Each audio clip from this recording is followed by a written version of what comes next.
Greetings, everyone. Pete Pardo here from Sea of Tranquility. Merry Christmas. It's Sunday morning. Thanks for carving out a little bit of time during your day between opening presents and drinking some eggnog and whatever else you do on the holidays. We are Sea of Tranquility. It's Ranking the Albums Day. We're going to finally get to the Tom Petty album ranking, all 16 albums. We've been talking about this one for a long time, and we've got just the crew to do it. So let me introduce everybody here on this Christmas morning. We got Stephen Reid all the way from Scotland. From the great state of Texas, we got Scott Berry. From Ohio, we've got Jamie Laszlo. From Canada, up in the great white north, we've got Rick LaBonte, and I am your host from New York, Pete Pardo. How's everybody doing? So again, Merry Christmas. We got a lot of stuff to talk about here today. So yes, and we'll try to keep it quick so everybody's wife doesn't yell at them. Do you got to watch that show even on Christmas morning? For crying out loud, put your phone down. It is nothing petty about Tom Petty. Yeah, there you go. That's right. That's right.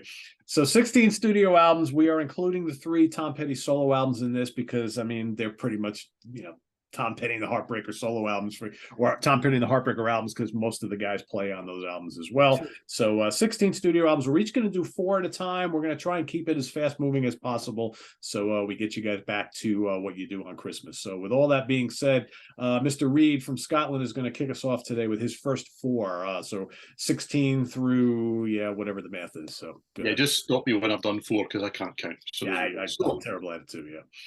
I'm going to start with Southern Accents at number 16. Band's 6th album from 1985. I mean, when this is good, it's fantastic. Don't Come Around Here No More, Rebels. To me, the deeper cuts are good. They're not maybe as great as some of the deeper cuts on other albums. I've never really connected with this in the way that I do with most of this catalogue. It's a good album. It's not, in my opinion, a great album. Something had to go last. And that's it. That really is the rationale here, because this is really, really difficult. After that, I have songs and music from She's the One. That's what I've got. So this was the band's 9th album from 1996. It's odd for me to put this so low because it is, and I'm sure we'll come to it later, it's strongly linked with the Wildflowers sessions. That's a different album entirely. That's where these songs kind of came from. I've always felt that this is a bit, I don't know, it kind of crept out. Doesn't really have much of a character about it. Still some really good songs here, but that's my number 15. From there, I go right to the other end of the catalogue, and I'm going to You're Gonna Get It. Yeah, some strange looks I thought there might be. I'm used to it. On my list. This is like what you like. This is difficult. Come on, I'm intrigued to see how similar or different this will be as we go through. So album number 2, 1978. It feels like an extension of the debut to me, which there's nothing wrong with. That's not a bad thing. I think having Denny Cordell produce them both means that they really sound very closely linked. And I mean, don't get me wrong, I Need to Know, it's phenomenal. Mm-hmm. And it kind of sets the blueprint for what's going to come. They use that over and over and over as an idea to get it the mainstream. And I do really like the run of You're Gonna Get It into Magnolia. They feel linked and it's strong. I really love this catalogue. So putting things anywhere that is below kind of halfway, something's got to, more than anything else. And then from there, number 13, I'm all over the place with this catalogue. Usually when you do these sort of rankings and there's lots of albums, you think, I like this era, not so sure on that era. This just hasn't worked this way for me at all, because I'm back in 2010 here, album number 12, and I just really, really like all of this stuff. However, the same again, this one to me lacks for an identity, not for good songs. Lots and lots of good songs on here. There's a bit of country, there's a bit of Americana, there's some heavy blues. It's all done really well.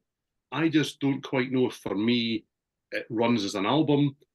And it's also got that kind of thing where there's, for me personally, can you have too much Tom Petty? A couple of songs less would help you, though. It's a long album, and I was thinking an album's got to be outstanding to be worth 15 tracks. So that's my first 4. All right. We can move on to Scott. All right. Well, for the record, my wife does like Tom Petty, and we saw him in concert twice. So she's actually pretty cool with this one. Usually, whatever I talk about, it's like, I don't know what the hell you're talking about. I don't care.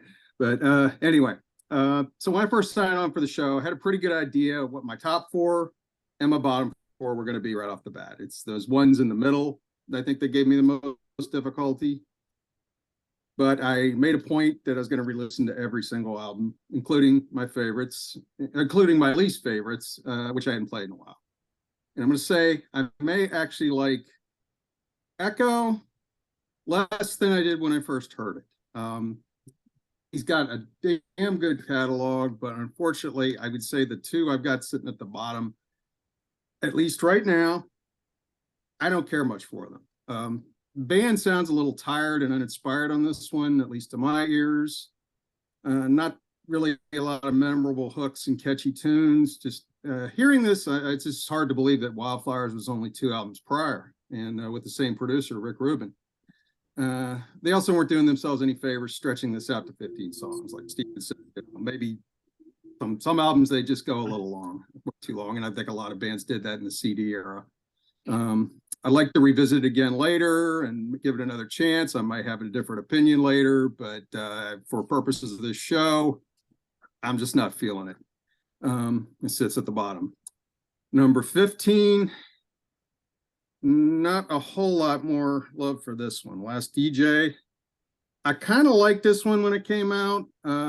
Liked the title track a lot, but I just don't think it's aged very well, at least not for me. Few decent songs. Like I said, the title track's great, but overall, I don't like it a whole lot better than Echo. I'll give it some brownie points for trying to do a concept album, trying to do something different they never done before. I like that he's taken on the music industry, sticking it to the man, but the songs just kind of lay a little flat for me. Kind of missing that signature sound that I really like from Mr. Petty and the Heartbreakers. So again, maybe I give it a couple more listens. Maybe I'll have a different take, but for today, it's just not doing it for me. Next one, 14 songs and music from She's the One. This one, I actually ended up liking a little bit better than I remember it. And much better than the two that followed, my 15 and 16. Again, I think it's a little longer than it needs to be, 15 songs, but it's only about 52 minutes. And it tends to be an overlooked entry in his catalog. It's probably didn't help that the album was a soundtrack for a forgotten, mediocre rom-com, And that being said, though, I think it's a pretty solid listen throughout. And my number 13 is Highway Companion. The last of Tom's 3 solo albums, but I'd say it's easily my least favorite of those. After having listened to it again, after not having heard it in several years, I'd say it's a pretty good album. It's nice to have him back with Jeff Lynne again, but it doesn't quite reach the heights of the earlier collaborations they had, in my opinion. And despite this being a Petty solo album, and pretty much all his solo albums, Mike Campbell plays on it throughout. And I do think Tom's in better voice here than he had been for a few albums. Seemed like his voice was a little off on a couple albums there. So he sounds pretty good here. So that's 16 through 13. Cool. Jamie. All right. My number 16 is, and I got all kinds of notes on paper because this is a lot of albums and a lot of songs, and you think I'm going to remember everything I want to say off the top of my head. You're giving me way too much credit. So number 16, I'm going with Mojo. No bad albums here, though. I don't know how you guys feel, but no bad albums, but something has to come in at 16. This is kind of his blues album. Mm-hmm. They're playing instruments from the late 50s and the 60s on it, so it has that feel. A lot of blues songs. There's a country song with No Reason to Cry. First Flash of Freedom is like a 7-minute jazzy song. And they actually do a reggae song with Don't Pull Me Over, which I think is great. Mike Campbell's doing his little Peter Tosh impersonation with the guitar solo. My wife loves reggae, and I played it for her when it first came out. I'm like, huh? She's like, that sucks. Why? Because he's white? Jesus. A Trip to Pirates Cove. Best song on the album. Love the vibe of that song, man. That is just, you're on vacation on the second day of the vacation where you're a little hungover, but you want to get back to where you were. That song's going on the playlist in the morning while you're chilling on the beach. But yeah, no huge hooks, nothing too memorable. So coming in at number 16. Number 15, I'm going with Echo. At this point, 1999, his hits days, a lot of these guys, Springsteen, Mellencamp, Petty, by the late 90s, their days of having hits kind of over. I don't know if they realized it. I think we started realizing it. 15 tracks, it's kind of long, but it's normal for the 90s, I guess. Room at the Top, he normally starts off with a banger, a really good song as his first track, and Room at the Top is really good. Counting on You is really good. Free Girl Now, second single to ever be released for free on the internet is Free Girl Now. Yeah. Little trivia for you. The guitar solo on One More Day, One More Night is really badass, and Won't Last Long, Don't Want to Fight, and About to Give It Out are really nice rockers. But a lot of you're listening to it, it starts to become a little mundane, a little samey as you go along, mid-pace.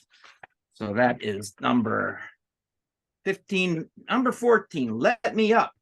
I've had enough. I think this suffers from 1987 production. A little thin on the production. The songs are good. I mean, Jammin' Me, when that came out, I really dug that song.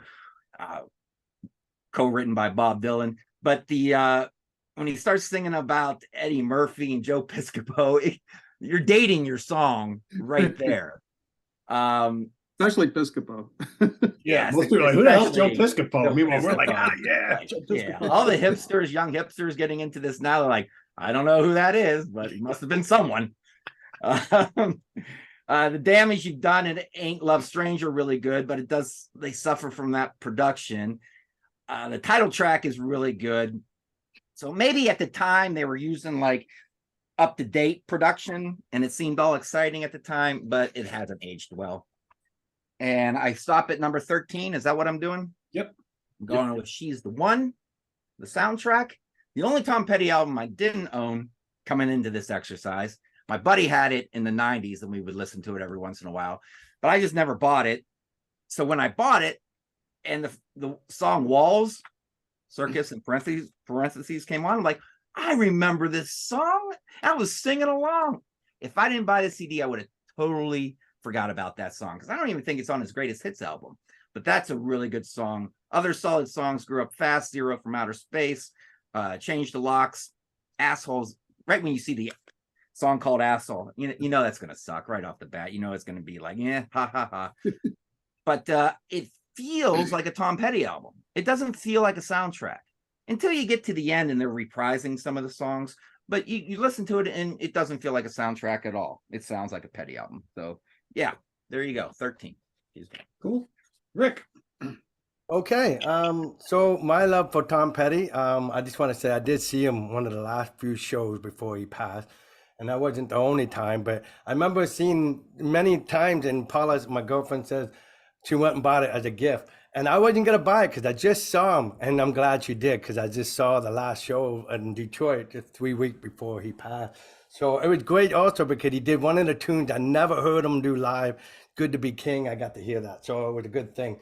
But Tom Petty, I've always been a video guy, watched him in video, so he was always popular, but I never bought anything to the mid-90s where they had the greatest hit on Columbia House, and I went and bought this.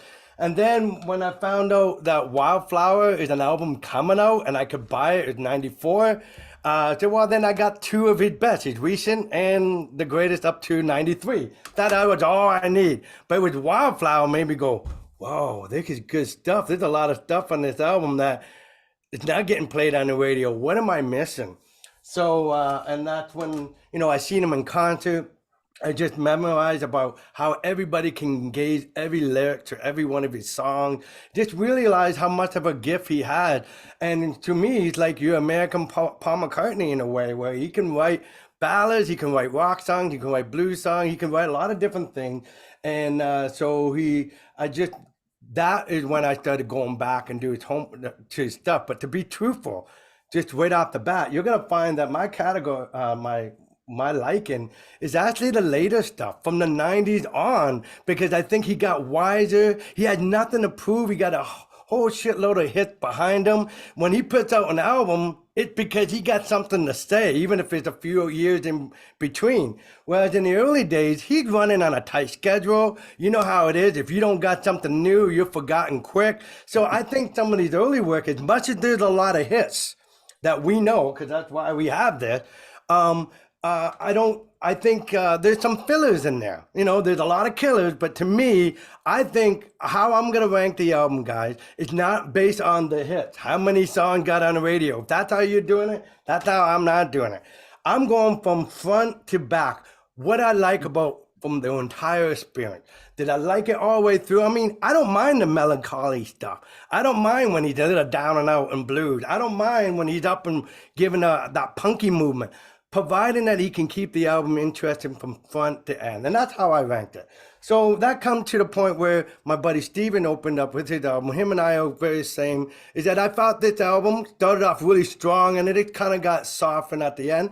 But it was also because of the 80s sound of the gated drums, and it just sounded a little more dated. And some of the pick that I'm gonna pick will suffer due to that, where I think a lot of the top 10 albums are timeless. They always gonna sound as good as they ever did come out. Just don't sound like the age because they won't misplay.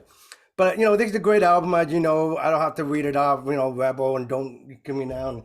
But there was the other song that I like on this album a lot. And when you see him do it live, you appreciate it more. Spike comes to mind. That's a great song to see live. It's great. And there's nothing wrong with this record. It's just, to me, it seems like there's an identity crisis. He got some of these songs that typical Tom Petty. Then he goes to Americana, and just sort of, I don't know. It's just not, to me, it's not the strongest stuff. I like this album a lot. It moved around in the top 4. I had a hard time deciding, but because this album repeats songs, that's where it suffered, and it has a couple covers. But I honestly think it's got some good gems on it. And just like Jamie said, I mean, look at the leftover of Wildflower, She's the One, okay? I think some of these songs are awesome, like very good songs. Like Walls is great, but I like Walls number 3 the best. Let's say, The Climb That Hill is a great song. But when they did the cover, Change the Lock and Asshole, I don't know what Beck's original sound like, how to go listen to it. But I did think that was out of character when I was listening. That's not a Tom Petty song, because that's not him. Oh, is that a Beck cover? No, but it's a good cover. I think it's great. But I'm just saying, that's not Tom Petty. And I looked, I knew, and I had to find out. When I heard it, as a faithful fan, I just didn't think he would swear willingly. But he did a great version of this. And it makes you... he put a Beatles spin to it. I love that vibe that he put on there. Walls number 3, great version, and Angel number 2. Because they repeated these songs, that's where I had to knock some points off it, because it wasn't all original, and that's the only reason. But it got some great gems. I agree with everybody that there's not a bad album in my opinion. Now I'm going to the beginning where Tom Petty is fresh green out of the gate. It got some great gems on it. It got a lot of high energy, and I like that stuff. But the maturity versus what I hear later on from the 80s and on, I just think everything's sonically great. But think at the beginning, right? You're going to have a different budget than you're going to have when you have Wildflower or anything else. I like this album, but it pains me to put it here, but you're going to get it. The reason being, it's not because the songs are not good. It's just the youth vibe to this record. I feel young listening to it. But as you know, today, I'm 52, and I just want a little more seasoned, that stuff, that kind of high schoolers, Great song, a lot of great energy. Like you said, brother, I Need to Know, Listen to a Heart. You can't, When Time Comes, all these tunes are great. and then the first record. Again, I like this record. That's right. There's nothing bad here. But from start to finish, I felt there's some fillers in here because they don't know themselves yet. They don't express like the Heartbreakers were expressed later on in the record. Everybody got room to breathe. It's amazing how they not only make the song so accessible for us to like from the general masses, but anybody, the musician, can appreciate those little licks. They can appreciate that little piano bit here and there because they throw a lot of that. There must have been a lot of editing involved just to get that perfect 4 minutes because they put a lot of stuff in their music. But in this one, it's just straight rock and roll. It's just straight, it's this garage band. It got some great songs, obviously. Breakdown is the winner. And obviously American Girl and Fool Again, I Don't Like It. There's quite a few great songs here. But it's also generic speaking. Like, this doesn't separate Tom Petty from the other people that's coming out later on. His greatest days are coming ahead of him. So that's why this guy sit here. But what a hell of a impression to make, because this thing does rock. If you just want to rock an album, put it on, you're there. So that's my bottom four. Bottom four. All right, my bottom, number 16 is Highway Companion from 2006. Third solo album, basically Tom Petty, Mike Campbell, and Jeff Lynne, right? Yeah, some good songs on here. Saving Grace has a kind of like a cool 60s feel to it. Jack is pretty cool. I like the guitar work on that. Turn This Car Around, good rocker. Ankle Deep is good. I think there's some really nice acoustic guitar work on the whole album. And Mike Campbell, I think, really coming on like a great guitar player. And as you kind of go through this whole catalog, you realize what a talented player he really is. But I'm not, other than the songs I mentioned, I'm not really all that enamored with the rest of this album. And I think this is easily his least successful of the 3 solo albums. And I think, to me, it's the least successful out of the entire catalog. It's not a bad album, though. Not a bad album. It's just, to me, it's down at the bottom for a reason. Kind of right along there is Echo from 1999. One of you guys mentioned that they sound a little tired on this album. Yeah, they kind of do. I don't know. There's some good tracks on here. Room at the Top, good slow build to that. Then all of a sudden these big riffs come in. It kind of sounds like Zeppelin at some point during there. Counting on You is a moody rocker, catchy, but it's kind of catchy. Free Girl Now, you mentioned the first single on the album. Not a bad song. I find like a lot of this album is just lacking hooks, which I think this guy and this band got us very spoiled early on. And one of the things that I'm missing on some of the latter period albums are the hooks, but I like the grittier playing. And I think this is a gritty album, and that's what I like about it. Billy the Kid is really cool. Won't Last Long is another good one. I Don't Want to Fight, got a lot of energy. It's not a bad album. I think it's moody. The bass player was going through a lot of drug problems at the time, right? I think that the tone of the band was just kind of low, and just the energy level just doesn't really feel like it's there. So that's my number 15. Reading up on that one, I saw that Tom was going through some depression around that time, so that might explain something. Well, he had a house fire. Fire, and he lost a lot of some of his prized possessions, and there was a dark period. It sounds like it to me. I mean, that's the whole album is just right. Like, I don't know. And that's why I want to give it another spin and try to get it, Yep. Absolutely. Burn down your house, then listen to it. Maybe don't want to do that. Don't want to do that. You'd like a fire outside first and see if it helps. Yeah. Number 14 for me is going to be songs and music from She's the One with the Angel Dream, right, which was re-released. Oh, right. Yes. Which, there's a lot of, you got some songs from the Wildflower Sessions on the original soundtrack. The reissue, which is now Angel Dream, takes those off, adds some new tracks in. So it's kind of a lot of the same stuff, but it's a little different still. And I think this album actually looks like a Tom Petty album, right? You got the great, shot of him on here. Walls Circus has a great chorus, which reminds me a little bit of like 70s Fleetwood Mac, I think. Weird, I don't know. Grew Up Fast, cool, moody. I like it. Zero from Outer Space is weird, yet kind of bluesy. And to me, kind of foreshadows some of the stuff that they would do like later on, a decade afterwards. Climb That Hill is good. Hung Up and Overdue. Some good stuff on here. There's a lot of material on here. Some of it kind of meanders a little bit. And again, I'm missing some of those classic Tom Petty hooks on a good portion of the tracks, but it's still a solid collection of songs, regardless of which one you have, and you probably need to get both of them. So, and then number 13 for me is "Let Me Up, I've Had Enough" from 1987. I gotta say, "Jammin' Me" is a top Tom Petty song for me, and yes, I know it's co-written by Bob Dylan. But he doesn't sing it, at least. No, It doesn't sound like Dylan. no. I mean, "Take Back Joe Piscopo" is such a great line, and yeah, for people who are a lot younger who don't know who the hell Joe Piscopo Watching is. Johnny Dangerously. Exactly, he's an old Saturday Night Live guy. He's nobody now, but yeah, back in the day, I mean, Joe Piscopo was somewhat of a, he was kind of Did a great Sinatra. He did a great Sinatra. He was kind of like Eddie Murphy's sidekick. He did a lot of great impressions. He was a pretty funny guy. "Runaway Train's" another fun song. "Think About Me," catchy rocker. Title track is actually cool, bluesy, kind of boogie. The rest of the album doesn't do a hell of a lot for me, though. I think this is one of those albums that has like a handful of really good tracks, and the rest is really spotty, and it does sound like mired in that 80s production, right? But everybody went through that, all these guys who have been around for this long. So again, some really good songs, some stuff that doesn't move me a hell of a lot, but not a bad album. So that's my bottom 4. Go back to Stephen. Okay, so we're at number 12 here, and I am disliking albums enough to buy 2 copies. Why wouldn't you? It's number 12 in my list. So this is the 4th album in the catalogue from 1981. This is "Hard Promises," for whichever version you have or you like, or completely different.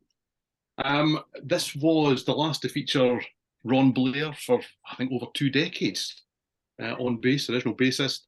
And of course, you have a lovely collaboration with Stevie Nicks in Cider, which is completely overshadowed by "Don't Go Kicking My Heart Around" from the Belladonna album. This is the forgotten collaboration. I think it's just as good, personally, but I can see why one was a hit and one is an afterthought as such in modern parlance. "The Waiting," that's probably the classic from that album. But "A Thing About You," that's really good. There's real depth in the vocals. There's great organ work. There's so much great keyboards and organ right across the whole catalogue, but really strong there. And I really like the Mike Campbell co-write, "A Woman in Love, It's Not Me." I think there's a really good feel and atmosphere, and I'm talking these albums up, and I'm not even halfway there yet. So number 11 is "Long After Dark" from 1982, and therefore the first with Howie Epstein on bass. I think, hello, my name's Stephen, and I have a confession. I quite like 80s production. Let's park that and move along. Okay, you'll find that if you watch anything that I'm on, you'll find I don't really have a problem with that in the way that people do. But there you go. What I like about the band at this stage is that they refuse to play the 80s game. Yes, it sounds like an 80s album. It's produced in that way. They don't reinvent themselves. Most bands that had success in the 70s hit the 80s and went, what will we do now?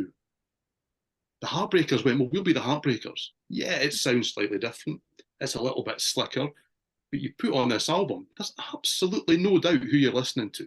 Do you know what I mean? And it is a little bit smoother. I get that. There's a little bit more Mike Campbell on it in terms of co-writes, which I personally like. I think he's a really, really integral part of what goes on. I mean, you got Lucky, Change of Heart, great singles on this album. It's just really good. And the guitar lines in Straight Into Darkness, phenomenal. That said, it's not an album I reach for often, but it tends to be one I put on and go, wow, that's much better than I remember. Do you know? Number 10, Highway Companion. So yeah, the third and final solo album. I mean, I need to ask the question. I don't necessarily need an answer.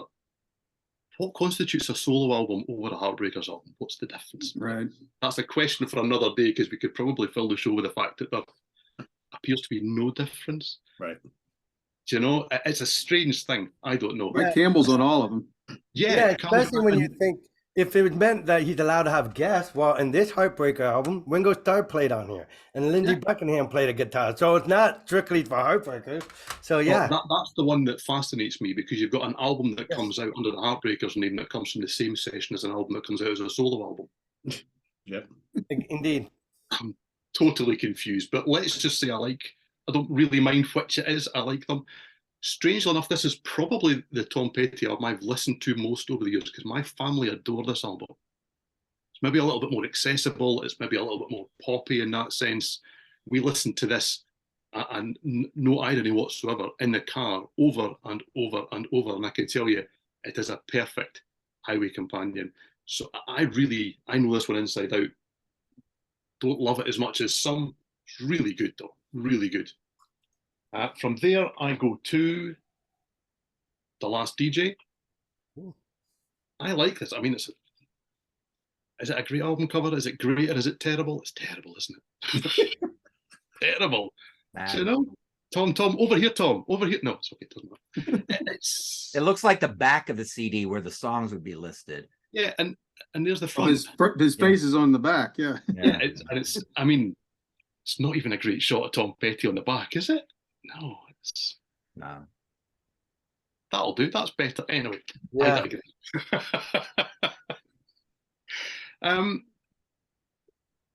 There's a disdain for the music business here that really connects with me. And I'm not always a lyric guy. I tend to hook onto songs more through the music and the melodies than I do. But if you're going to sing about things that I care about, you're going to get my vote. And I care about it. So yeah, the fact that an artist at this level was willing to stand up and go, it's all a bit shit now, isn't it? I mean, and he would only be even less happy now. Let's be honest. Do you know? But I mean, what would he make of dynamic ticket pricing?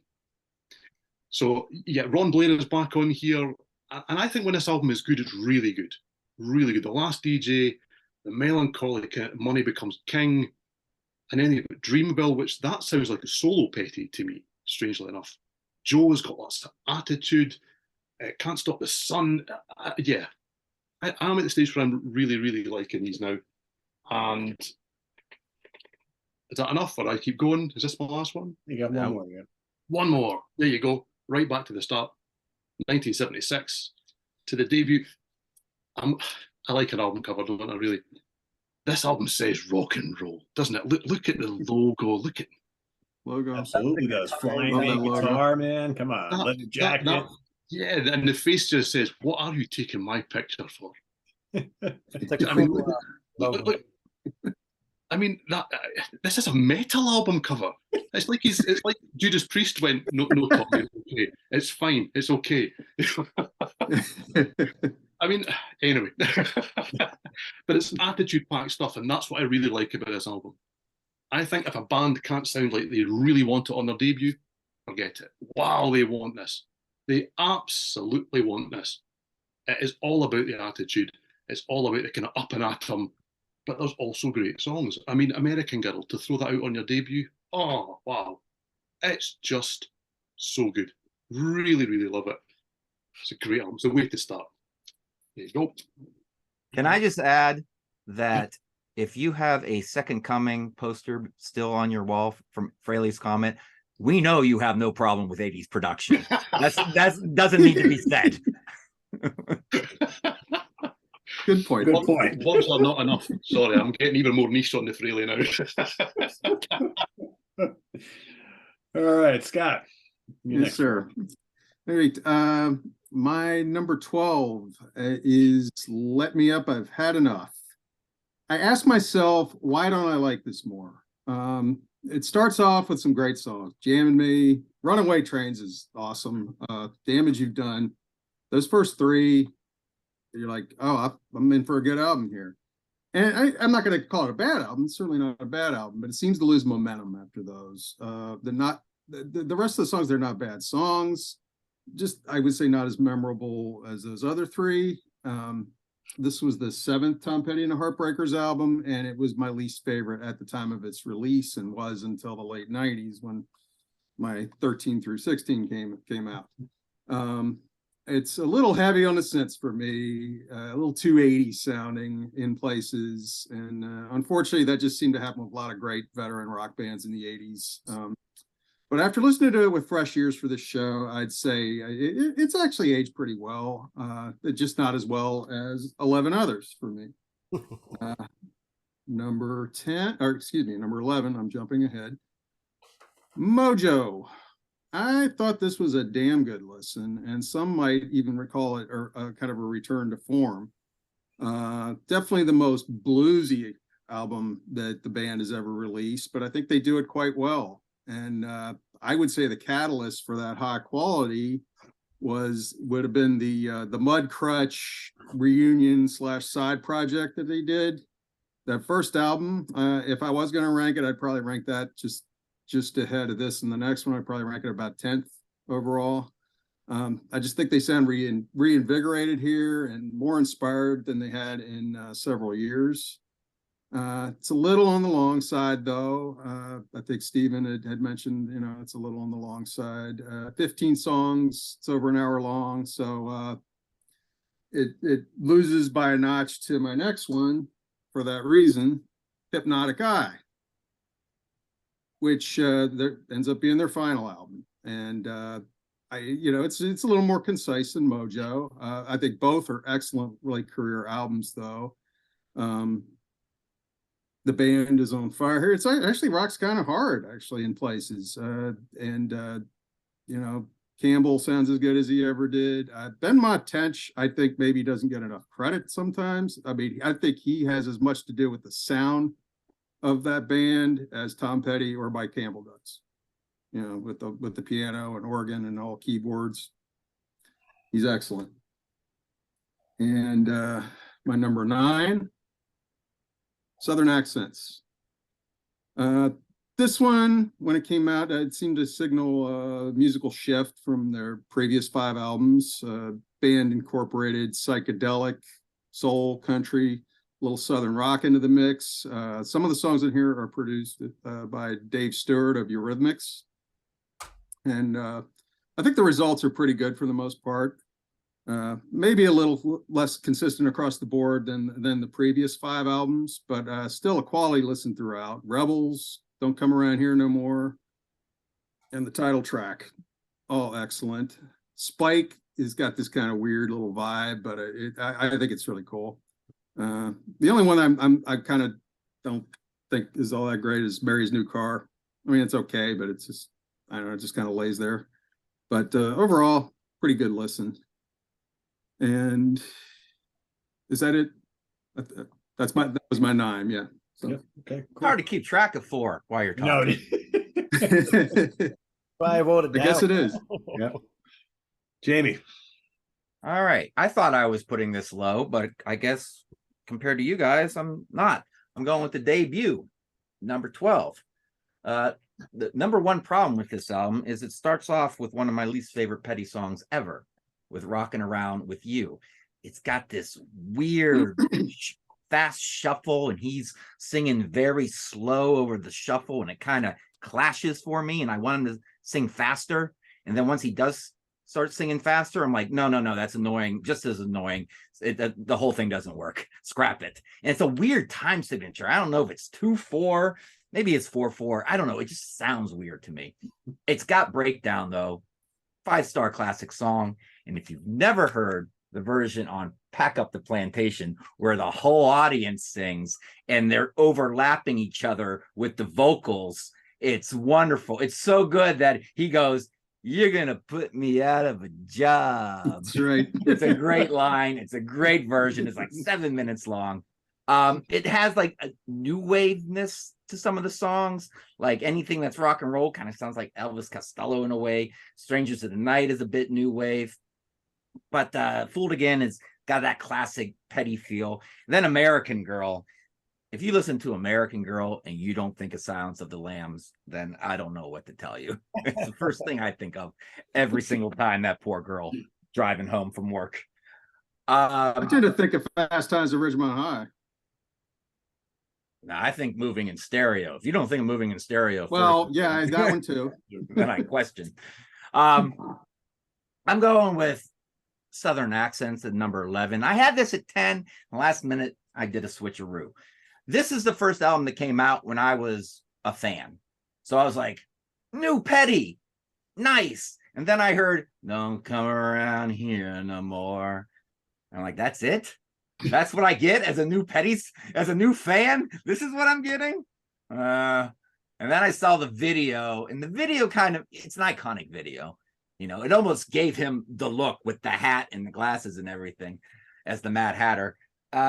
Then I started liking the song better. Then it kind of grew on me. Then I kind of got sick of it. And then I kind of started liking it again. So I've had a very off and on relationship with that song. But Rebels is one of my favorite Petty songs of all time. It's like Petty does Southern rock. And if you look at the cover, you think you're going to get a Southern rock Petty album. You know, it's called Southern Accents. I got a song called Rebels. This is going to be his like Skinnerd album. And it's not. It kind of, that idea, when I look at it and the songs I get, kind of clash in my brain. But they're good songs. I mean, this, like Scott said, the title track is really good. Dogs on a Run, very great song. Yeah. So yeah, I mean, I've grown up with the album. So yeah, coming in at number 11, but it's not perfect. Number 10, Hypnotic Eye, which is better than it should be for a 2014 Petty album. I know Rick likes the later stuff, but you know, it's amazing how good he was up until the end, man, with new music. Because a lot of old guys, they just run out of juice. The well goes dry and the songwriting well, you know. American Dream Plan B, another great opener. Fault Lines, and you're thinking 2 great songs in a row. Track 3 is going to be a clunker because that's a perfect spot for a clunker after 2 great opening songs. No, Red River is a great song. They keep the momentum going. 4 is a bit of a filler, so it takes 4 tracks to get to a filler, but a bunch of good ones. All You Can Carry, Power Drunk, Forgotten Man, You Get Me High is great. And what a wonderful song is Shadow People. It is so moody. I love the textures. I love the guitar work. See, I'm not a Yngwie Malmsteen kind of guy. I like when the guitars have textures, and Shadow People has that. And there's a booklet in here, I think, where in the margin, it tells you when recorded August 9th, 2011. And, it has the dates on actually when they record each song. So that's kind of cool. And I kept track. Is that 3? That could have been 2 for all I know. Yeah, 3. Okay. Number 9, Long After Dark.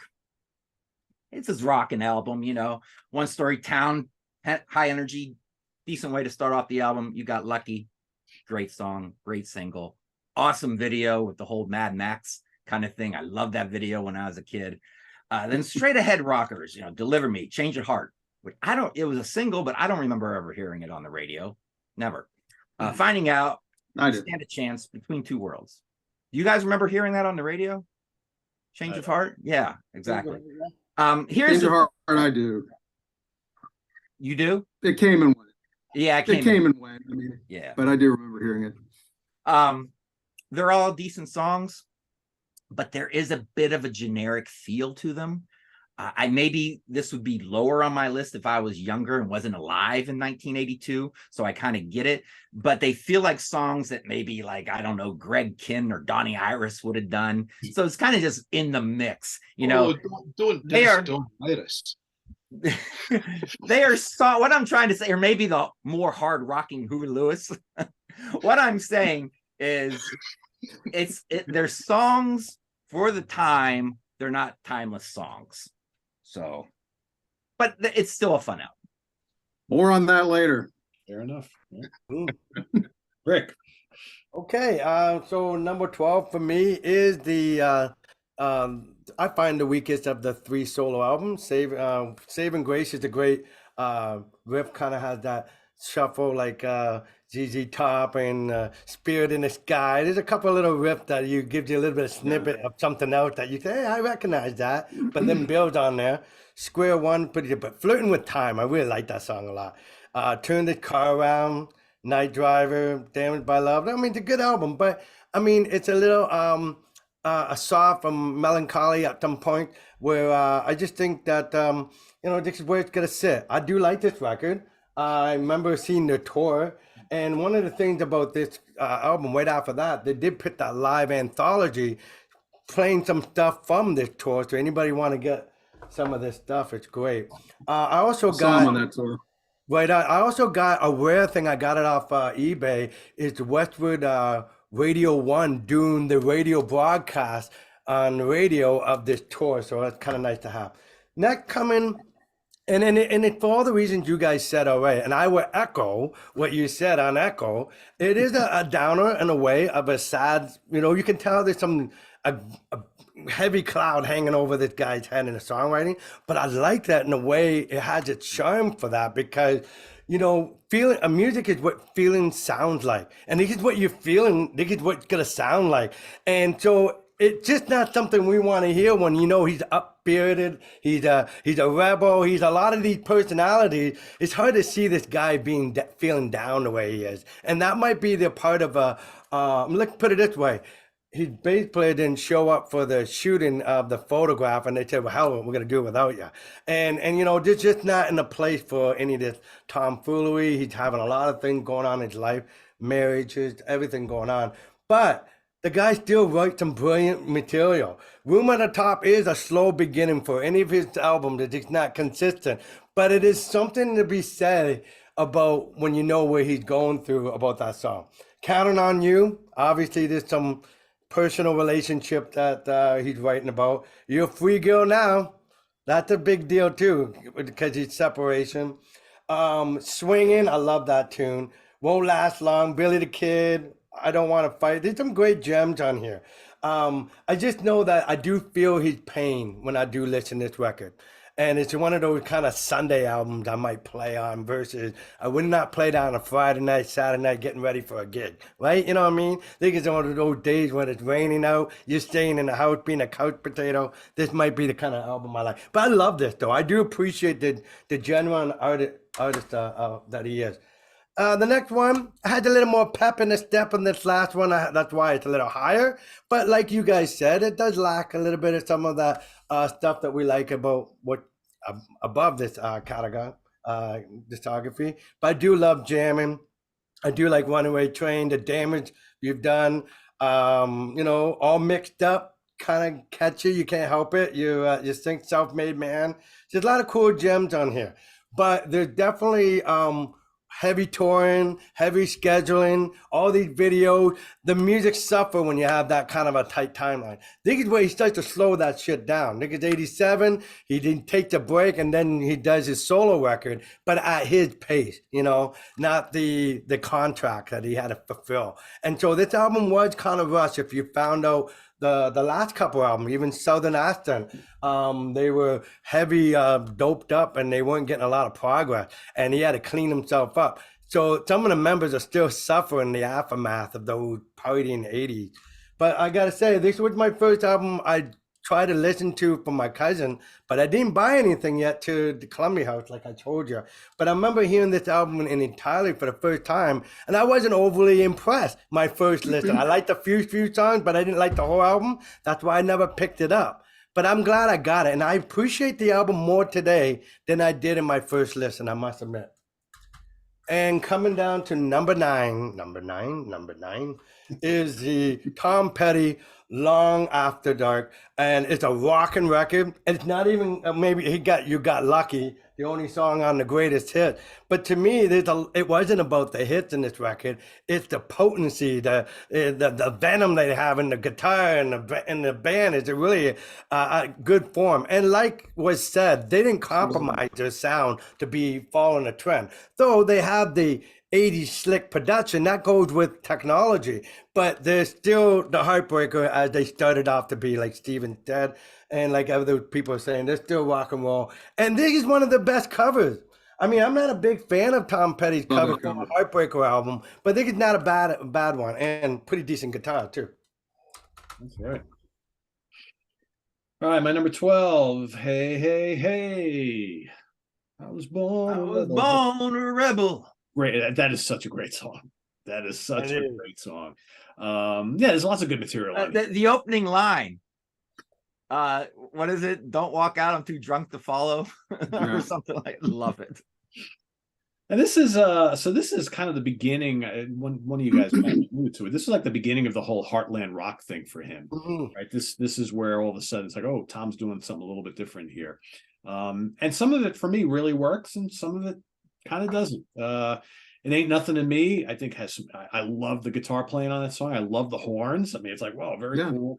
You get like a little psychedelic pop on Don't Come Around Here No More, which again, also when I first started, you couldn't miss that video. It was on MTV constantly. And I was always like, I'm not sure I really like this, but then it really grew on me, right? It's a fun song. It's a fun video. You think of the video every time you hear the song. The title track is just an absolute masterpiece. I mean, it's emotional. It's just so good. The piano, the strings, his vocals. I mean, the chorus, so good. Make It Better is great. Spike is cool. Dogs on the Run. For me, the last couple tracks kind of drag a little bit, but it's still a really, really strong album, I think, overall. It's just different, different for the time, but really, really cool. Number 11, I'm going to go with The Last DJ. Yeah, that horrible album cover. Yeah, I mean, this is not a very good. What are they thinking here? It's like, anyway. But to me, this album, the band sounds a little more energized than Echo, which is the one that came after Echo. So I think this one, at least there's a better feel to it for me. Title track, upbeat, good pop hooks on that. Money Becomes King, got some blues on there. Dreamville is just a great pop song. Joe's good rocker, stinging guitars. Mike Campbell sounds great on this. When Kid Goes Bad also is a good rocker. Lost Children's another good rocker. There's actually a lot of good rockers on this album. And Can't Stop the Sun's got a little bit of Beatles love on it. I think this is a really strong album, actually, compared to what came before. And I think it's way better than Echo, in my opinion. But number 10, this is probably going to surprise some people, but I'm going to go with Wildflowers. The second solo album. It's really good. Title track, absolutely gorgeous. You Know How It Feels. Or sorry, You Don't Know How It Feels. That's a great song. What a great single. What a great chorus. You Wreck Me is probably my favorite song on the album. I really like the rockers on this album. It's Good to Be King, another winner. Honeybee, excellent. Great guitar work. These two guys work really well together, even though Petty does more of like the rhythmic stuff. I think the way they weave their guitar licks around each other is really, really cool. And it's got, you can tell like one or both of these guys are playing Telecasters. It's like, you think of the great Telecaster band, you think of Tom Petty and the Heartbreakers. Cabin Down Below is really good. House in the Woods is good. I think the reason why this song is ranked a little bit lower than maybe some of you guys might, there's a couple too many like folk tunes on here. I'm not a big folk guy. So like when they do like a lot of the acoustic stuff, I'm kind of like, all right, I can deal with a couple on each album. When you start to get 4 or 5 like acoustic natured songs, I'm kind of like, ugh. But the stuff that's on here that I like a lot. And I think the rockers on here are absolutely terrific. So that's my number 10. And one more, number 9, right? So Hypnotic Eye, last album. This is really good. I think to me, this kind of continues on with the feel of Mojo. And I think Mojo and Hypnotic Eye are trying to get the band back to being just a gritty rock band like they were back in the beginning. And I think this album sounds terrific. American Dream, Plan B. I mean, great vocals, big riffs on it, fault lines, fast and frantic, reminds me of the early stuff. Full Grown Boy, got a playful little kind of hook to that. You Get Me High is really good hard rock song. This is a really good late period hard rock album, I think, from the band, and a very high note to end the career on. We didn't know at the time, but as it turns out, this is a really good kind of final album from a great band, obviously. So that's my next 4. All right, halfway over. I'm glad I literally packed a lunch. Got some crackers, got a banana to keep my energy up. I even brought a beer. There you go. Wow, it took us an hour to get through half the catalog. Oh boy, we're in trouble. All right, Stephen. Well, I'm ahead of the game because either none of you can understand what I say, that's possible, or I confused you by holding up 2 copies of Hard Promises because I've already done one more album than everybody else, so I'll only do 3 this time. Oh, really?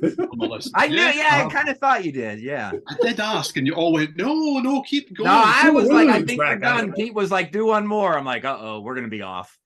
But he's the boss. Always. I didn't even notice. Well, go ahead, buddy. 7 for me is Let Me Up, I've Had Enough. Yeah, I mean, Jimmy Iovine's not involved at this point. He had been for a good few albums before this one. And I think that kind of changes things a little bit here. And it's a signal of what's about to kind of happen because you've got the involvement with Dylan. that kind of sound's beginning to come into play. Tom's about to kind of reinvent himself. Me maybe didn't know that at the time. I mean, the band had been out as Dylan's backing band. And strangely, I think it kind of simplifies the album in many ways. I mean, things like the Damage is done, or sorry, Damage You've Done, it's a simple light rocker, but it's infectious and it's cool. Ain't Love Strange, that's got a really good groove to it. It's a consistent album. Unlike the ones that I've said before, maybe, you know, consistent but no standouts, I think it's consistent at a different level. I really like it, thoroughly enjoy it. Number 6 for me is another terrible album cover. I do kind of like the nod to the 3D glasses on the back. Yep. You know, but as a front cover. Anyway, so yeah, this was unwittingly the final album from the band. I really like this though. I mean, Plan B opening it. What a riff. And you just think, who's this? What's happening? It's so good. Awesome. And the guitar solo, oh, it's absolutely phenomenal. I really like the kind of down but up feel about Red River. It kind of encapsulates, you know, the way the band seem to be able to. They make verses that kind of felt down on their luck. You know, you kind of, you know, they're heartbroken or things are not going right. And the chorus comes along and goes, hey, isn't everything great? You know, I really like that kind of juxtaposition. It's really clever. It keeps you hooked in. Forgotten Man is really good. I mean, it's just a bit of updated rock and roll, but it really works. And I really like this. This is one of these ones that it finishes and it's just long stroke short enough to go, I'm going to just listen to this one again. So really like that. I see a hype sticker still on the digipack there. I'm sure that that's one that came off the cellophane and went back on the digipack. I imagine, yeah. I don't understand why you stick it back on. I keep mine, but I don't stick them back on. Because this is where it was before the cellophane came off, so that's where it goes back on. Those are the rules. Okay. Stephen, you need to get you some of these. No, I want no. And then you put it on there. No, I want it on here. It lives with it. It's part of it. Scott, he's a lost cause. Don't try. I've been trying. It's part of the album. It belongs there. Somebody slaved over this. I remember not long after Pete had first said, "Oh, he's an idiot." You know, he puts all the hype stickers back on, and he read one on a show that told him what guitarist was on it, and he didn't know that otherwise. When you're dead and somebody buys your collection, they're going to be, what son of a bitch stuck the hype sticker right on the damn thing? God damn it, idiot. I remember I was talking to George Lemay one day about this, and George is like, I don't know what's up with Steven. Take that shit off there. I'm like, yeah, put it in you cut it out of the shrink wrap and you slide it into the book. You cut it out of the shrink wrap and you put it in an envelope like me, and I'm going to mail all these to Mr. Reid at some point when they're bursting at the seams. Because I don't want to take a chance on peeling the cover. That's why I don't do it. I don't want to mess it up. You have no idea that the hours that go into going. Yeah, you know what I mean? Anyway, I'm just showing what my next one is. So there you go. I'm at Echo. I kind of have a different take on this. How can an album be so laid back and yet so hard hitting? I really think that there's so much. I mean, Rick touched on it. There's so much emotion in this. It's such an honest album. Do you know? It really is an album that just says, "This is how we feel. I'm going to lay it all out for you."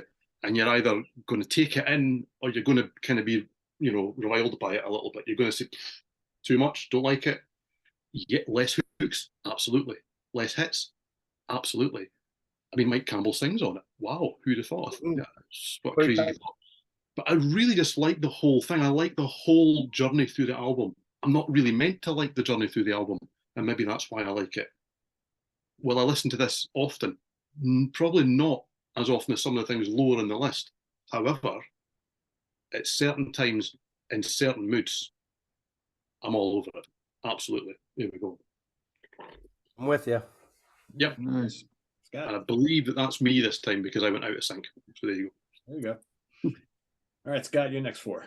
All right. Just for the record, I really do want to like that album, and I'm going to listen to it again, and I'm going to try, but, you know, but today it's just not doing it for me. Yep. But at some point, maybe I will. Okay, number 8, Into the Great Wide Open. This one has moved up maybe a little bit for me, a couple of notches recently. It's a great follow-up to Full Moon Fever. It's a pretty strong album in its own right. Jeff Lynne is back producing. And I'd say the formula might be a little similar to Full Moon Fever, but here you've got the whole band where Full Moon Fever is solo album, sort of. I just say it falls maybe a little bit short of those heights of Full Moon Fever for me. It's still an excellent album, lots of great songs. Learning to Fly, Into the Great Wide Open, great singles. King's Highway, Two Gunslingers, love those. All or Nothing, Built to Last, just chock full of good stuff here. Not a bad one on it. Number 7, the debut. Tom Petty the Heartbreakers, 1976. Outstanding debut that still holds up remarkably well and a very strong catalog. Of course, Breakdown and American Girl, they get all the attention, rightly so. They're awesome songs, but for me, it's a great listen throughout. I think the band is pretty tight here for the most part and already sound very accomplished. It's a little short on the short side, just over 30 minutes, but what's there, I would say, is pretty grade A. They're already displaying their best Byrds, Stones, Beatles, and even Dylan influences. As I said, sorry. And number 6 would be follow-up to the debut. You're going to get it. Most reviewers seem to rate this one lower than the debut, but I actually like it just a little more. It has a similar feel and production, but I find it's a little more consistent and better executed. And rocks just a little bit harder. But another short one, but no complaints on the material whatsoever. Definitely staking their claim as a band to make an impact. And Listen to Her Heart, I Need to Know, Restless, the title track, Magnolia. I mean, great songs. And number 5, Wildflowers. So this one signified a few shifts. New label, went from MCA to Warner Brothers. It's his second solo album. And Rick Rubin's first as producer. It was released in 1994 and was Tom's 10th studio album over an 18-year stretch at that point. And I would say definitely showing no signs of slowing down here. On other albums on this list, I've mentioned that they would be better with fewer songs. You seem to have a lot there in the 90s and 2000s that were around 15 songs and clocking in at around an hour, which this one does. But this one is kind of the exception to the rule to me. I don't think it drags at all. It doesn't. I don't feel like it's over long. Masterpiece. Yeah, it is. It's a masterpiece, and yeah, I don't even mind the folky stuff. Tom displayed some of his best songwriting here too. I think a lot of great lyrics, and Mike Campbell, Ben Montench, and Howie Epstein appear frequently throughout the album. So is it solo or what? I don't know. But, well, they have that drummer Steve Verona, I believe his name is. Yeah, Stan Lynch. I don't know. Stan Lynch left the band at that point. I'm not sure. Yeah, well, yeah, and they invited Steve to play, and then eventually he became a member after that soundtrack album. Yeah, followed up. So it's interesting too. I think Rick Rubin always comes up in conversations whenever you talk about music from this time period, and I think we kind of forget that he produced Tom Petty for a while, right? I mean, 3 of them. You think about all these other albums he worked on, and that's why when I was listening to this catalog, I'm like, oh shit, man, I totally forgot that he worked with Tom Petty. It's like, yeah, but I think the good thing, he doesn't seem to have a signature sort of style, and that's really what's kind of weird about it. Rick Rubin was on this. So really you could pick like 5. Slayer, Rick Rubin. Yeah, he doesn't have a signature like production style. That's what I was going to say. Is what rap people did he listen to Jeff Lynne's involvement, and it's Jeff Lynne. Beastie Boys. He brings himself to it and imposes it on the album. Rick Rubin, in my opinion, and especially in this catalogue, seems to be able to go, okay, Tom, I want the best of you. You give me the best of you, and I'll put it on here for you. Yeah, that's It's right. a completely different approach. That's what still he like does. the features, though. He Absolutely. produced Neil Diamond. He said, "No more Heartlight. You write me some good motherfucking songs, Neil." He came out with some good songs. All right. I mean, look what he did with Slayer, right? Look what he did with the Cult and ZZ Top. I mean, he worked with all these bands. It's like he listens to all these albums. They don't sound anything alike. It's like it's just No, but he brings the Not in best the out of least. yeah. All right, Jamie. Work is calling. Dear work. Fuck off. Number 8. I thought this was going to be way low. Jamie's the rebel. Hey, hey, hey. Honey, don't walk out. I'm too drunk to follow. That's the line. Oh, I love that opening line right there. I'm all in right there. I thought this was going to be last place, but it's not. It's number 8, The Last DJ. I think the title track is great, like you said, but the lyrics are so depressing.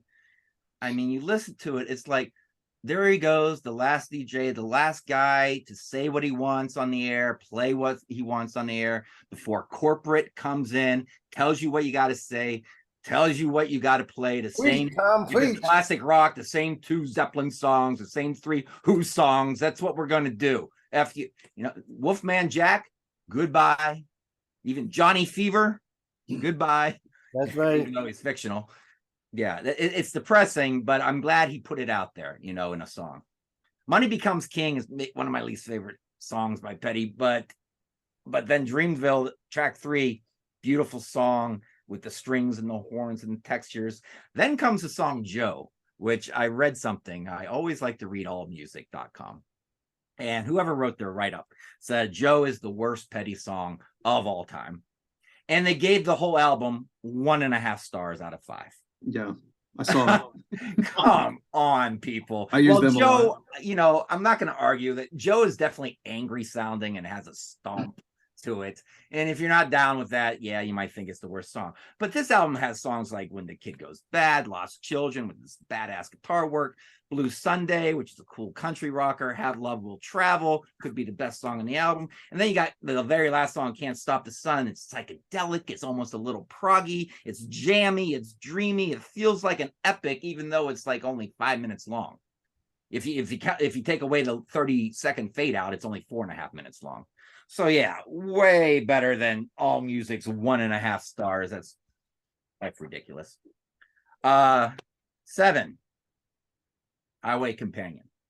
I was a big fan when this came out in 2006, and I first heard Saving Grace, and I was like, yes, that's awesome. And I'm going to quote Peter's favorite person, Eddie Vedder, because I read it. You'll like this quote that he said, though, and it reminds me of this song. He wasn't talking about this song, but this quote reminds me of this song. He says, when you hear a new, I'm paraphrasing, when you hear a new Tom Petty song for the first time, well, I know what you're going to say. It already sounds like a classic. Like a classic. Yeah, already. And that's Saving Grace. Right away. Bam, classic. First time. Agreed. Square One, beautiful song. It could have been like on one of his more popular 90s albums. Flirting with Time, Down South. There is a little bit of filler maybe with Jack and Night Driver for me, Damaged by Love, but the filler is still good. And it ends with 3 really good songs with this Old Town, Ankle Deep, and The Golden Rose. So yeah, I was a big fan of that album. I was so excited when it came out. Number 6, Wildflowers at number 6. Now this is an interesting album. And if you guys probably know, few years ago, big elaborate box set came out for this album. Very expensive. It's probably going for even more money these days. Yeah, the vinyl was going. The vinyl was ridiculous. So I think this is his hipster album. This is the guy, you walk into a record store and you see the guy with the fedora who thinks he knows more about music than you. He's going to tell you this is the best Tom Petty album. I'm going to tell you it's number 6. But Wildflowers is beautiful. You don't know how it feels. I took guitar lessons in 1997. I thought I was going to write songs. dumb 27-year-old. Other guys are married, starting families. I'm like, I'm going to take guitar lessons and be a rock star. What's the matter with me? So, but that's the first song he taught me the chords to. You don't know how it feels. So I would just sit there in front of my CD player playing that song over and over. Only a Broken Heart, right out of the Byrds blueprint of songwriting. Even sounds like Roger McGuinn on it. Some blues-based songs with Honeybee, Don't Fade on Me, and House in the Woods. Indie rocking sounds, indie rockers like A Higher Place and Crawling Back to You. And then it's got a few rockers like You Wreck Me and, oh man, Cabin Down Below is so good. But yes, number 6, I think, you know what this album is? Like my generation in the 90s, the way we looked at maybe like not Pete, but some people looked at Dylan's Blood on Blood, Blood on Blonde. We looked at that as like a classic. I think people in their 30s today look back on this the same way we looked at some of those Dylan classics. I could be wrong, but I think that's why they made the big box set, because they knew like the 30-some hipsters were going to buy it. Number 5, You're Gonna Get It. This album is interesting because not only do I like it, but it doesn't have any huge hits on it. So when it has a couple mouth hits, but when you want to take a break from the hits, you put this on for early Tom Petty, if we're talking about the first 5 albums or so. So it comes on with When the Time Comes, which is a great opener. Then You're Gonna Get It, then Hurt, then Magnolia, then Too Much Ain't Enough. And you're like, he normally has the hits as the first track, like between track 1 and 3. Where's the hits on this?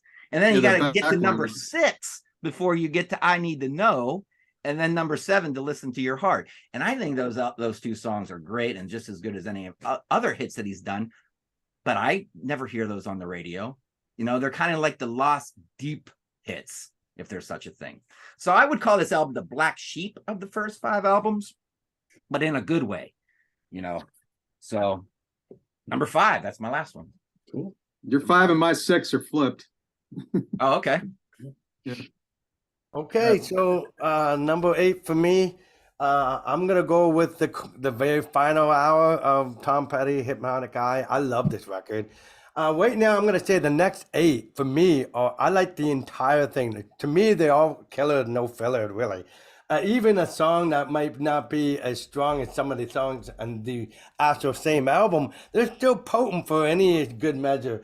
Stronger, holds up. I mean, I really like this record because the musicianship. It wasn't about Tom Petty had nothing to prove about making a hit. It's about doing everything that he loves about music. And in fact, this album and Mojo, it was during the time where, if you know anything about Tom Petty, he had his own satellite radio, Buried Treasure, radio broadcast where he would play some unique rock and roll and give you the origin of some of the stuff and where it came from. And so it makes sense that he going back in these going back to that past where some of these blues riffs are coming to the surface the way it is. And this is a great guitar record. This is one of Mike Campbell's best. But I love everything on this record. You got me high. You guys mentioned all the gems, and for the sake of time, I won't do that. But this is a really good record. And to me, if you're going to go out, this is a way to go, truthfully. Absolutely. And it's not as long as Mojo. It's just enough length of time, I think, in my mind. Right. And so, and sonically, well produced. Every song is so great. I think this is why it's so high on my list compared to you guys, because I really think the quality of how it's being produced, not just the song, is just as important as the song themselves. And I think the front to end, I felt like I'm listening to a concert because it gave me the rocking in the beginning and it ends with on the bang. Next is Mojo. I like Mojo a little better, even though it has more songs. I just love some of the potent songs on here. First Flash of Freedom, that chord progression is so uncanny and unpredictable. I love it. It's almost proggy for Tommy. Everything from One Man Bible, The Trip to the Pirate Cove. I love what Jamie said. I like that. Candy. I Should Have Known. Heavy Walker.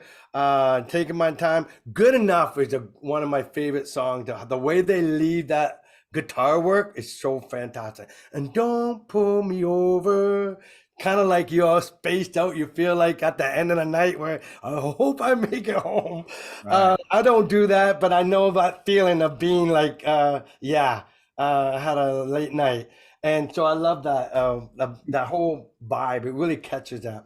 And this is a lot higher than you guys that have done. And to me, it's a masterpiece. I think it is a brilliant album. Just because it's not has as many rocking hits and that doesn't hurt it. But The Last DJ, in fact, this is where I'm trying to hook Pete up when I was saying, Pete, there's more than this. You got to get Wildflower or The Last DJ, even though it's just different in his ranking. But to me, if you want to hear somebody's headspace and how brilliant that a person can actually manufacture a song for a concept album and have all that accessibility to it, it's hard to one thing to write an album to make a theme, but to make every song catchy, I'm blown away. Last DJ, Money Become King, and if you ever get this concert, I got quite a few DVDs. He did the whole album live as a concept and then played his hits afterwards like an intermission. And this is great live at the Olympia. But I love that he brought the orchestra so you can get Dreamville just like the album. And he invited a lot of the people that was on the session to that show. Joe, you're right. It's an angry song, but to me, if you were gonna talk about CEO in the worst possible way, he did it. Like a Diamond, When the Kid Goes Bad, kick-ass tune. Last Shot, Blues Thunder, you guys all talked about this. When a Man Who Loved a Woman, a simple ragtime kind of song, but have Love Will Travel, Can't Stop the Sun, a brilliant record, man. Start to finish is not a filler in there. And then it goes to the next one, which is number 5 for me. And I really like this record. I struggle with Pete because I think the best material is in the front, and then it's starting the last few songs. Not like DJ, it's good all the way through, but it's up and down from fast pace to a slow pace. Well, this is a rocking record. Hard Promises. I like it. The Waiting. This is something I never understood why this was never on the greatest hit. Is a Woman in Love. That's a hit. I remember hearing that all the time. I'm like, you mean that's not on the greatest hits? That's amazing. No, it isn't. In fact, they had to add a couple. They added Last Mary Jane Last Dance. It never was a hit yet because it just came out. And they did Thunderclap Newman tune, Something in the Air, which is an amazing version. Better than I think the one that Pete Townsend produced. I think this is a way better version, if you ask me. But back to the program. Woman in Love should have been on the greatest hits, and why it's not, I don't understand. Absolutely. And Night Watchman, another great version on the live anthology. It's awesome when they do the tune. Something Big, King Road. I mean, there's a lot of great, powerful stuff on here. But I think he did it right, put all the more stronger songs in the front as the versus the record. But because of the songs are so strong, that's why it's in number 5 for me. It made it up. Not quite the top 4 because we got more coming of that. Yeah, we do. All right, my number 8 is Mojo. So just a little back history with me and Tom Petty. So I never bought a Tom Petty album in the 70s, the 80s, or the 90s. And in the early 2000s, I bought like a double disc hits collection from him. I think it's called Essentials or whatever the hell it's called. And it's got like, I always liked his hits, right? But I just never bought any of his albums. And then when this album came out in 2010, I kept reading all these reviews saying it was his hardest rocking album in years and gritty, bluesy rock and blah, blah, blah. And I was like, all right, I'm going to buy it. So I bought it. So this became the first like Tom Petty studio album that I ever bought when it first came out.